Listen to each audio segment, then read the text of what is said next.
Hello and welcome to part two of plotting data using from a CSV file with headers using Python. In the first video, what we did is we walked through a program that actually created the file that we're going to be using to plot the data. So we created the high-low bitcoin.csv file. So let me go ahead and just open up that file here, so we can take a look at it. So what we have in the file is we have our month, we have our high, and we have our low. So we have each month of the year, and then we have the high price and the low price for Bitcoin for that month.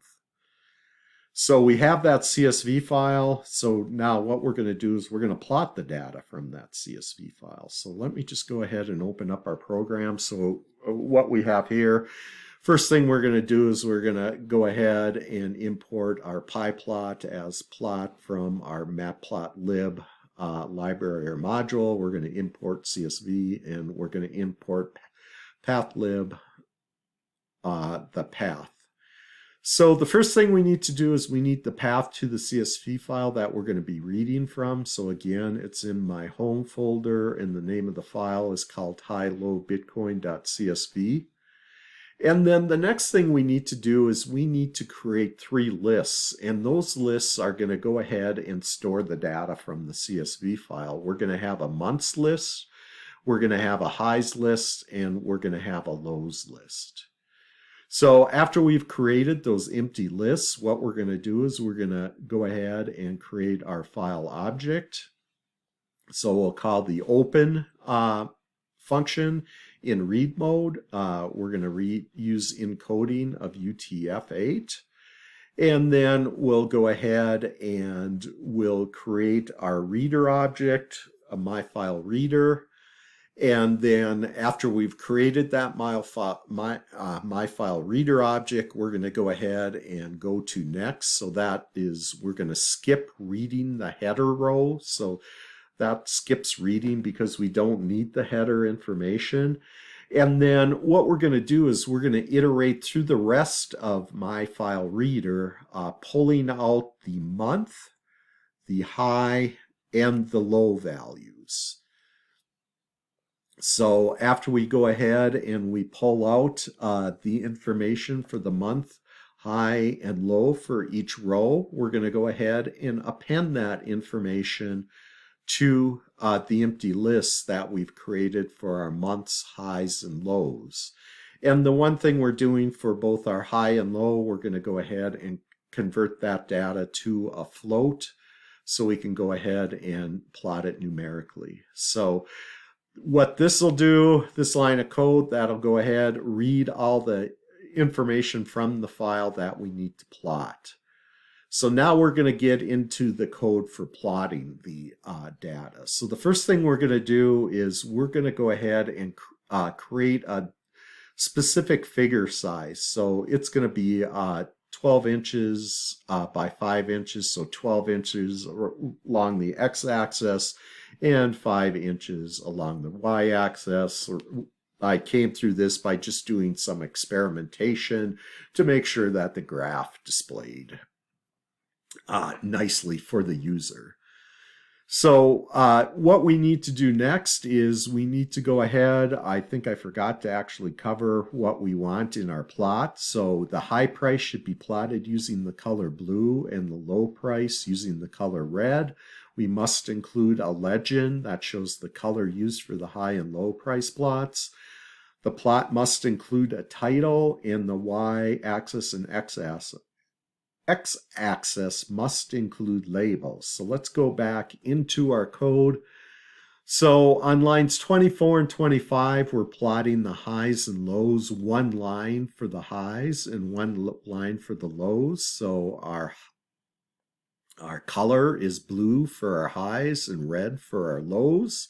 And what we're passing into the plot function are the months, and then the high prices, and then the months and the low prices. So the months are going to be along our x-axis, And along the y-axis, in blue will be our highs, and in red will be our lows. And then what we're going to do next is we're going to go ahead and add title, labels, and a legend. So our title is going to be the monthly highest and lowest closing Bitcoin price. Our X label will be the months, like I mentioned earlier. Our Y label will be our price. And then our legend, what we're going to go ahead is we're going to go ahead and display the color for highest and the color for lowest. So after we go ahead and create all that information, then what we need to do is we actually need to go ahead and save the figure that we've created. And we're going to go ahead and save the figure as a PNG file in my home folder, in the home folder. And then we're going to go ahead and show our plot. So that'll actually show the plot. And as you can see, there's a really easy way to complete this program if you were using Pandas. Pandas is another library that we will not be covering in this class. It'll be covered in the data analytics class that we're going to be offering next fall. But what we're doing is we're showing you how you can go ahead and graph or plot information using the Matplotlib library and not using Pandas. So let's go ahead and run this program. So I'll just go ahead, click on Run Module. And it'll probably take a little bit to go ahead before it actually shows my plot, before my plot actually shows up. So it's probably drawing the plot. So let's see here. Hopefully it should be coming up any second. And there it is. So what we have here is we have the price along the y-axis, the months along the x-axis. This is what took a little bit of time to make sure that the months display correctly, to go ahead and get the correct size for the plot.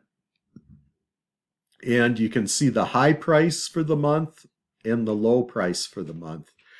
And based on this graph, you can kind of tell that there's a lot of volatility in Bitcoin. As you can see, it went way up, went way back down, and went way back up and started going down again at the end of the year. And even between both the high price and low price for each month, there's quite a large gap between what it is on a monthly basis, let alone on a yearly basis. So that's all I wanted to cover in this video, is how you can go ahead and use Matplotlib to go ahead and plot data using Python from a CSV file that included headers. So that's all I had for this video. We will talk to you later.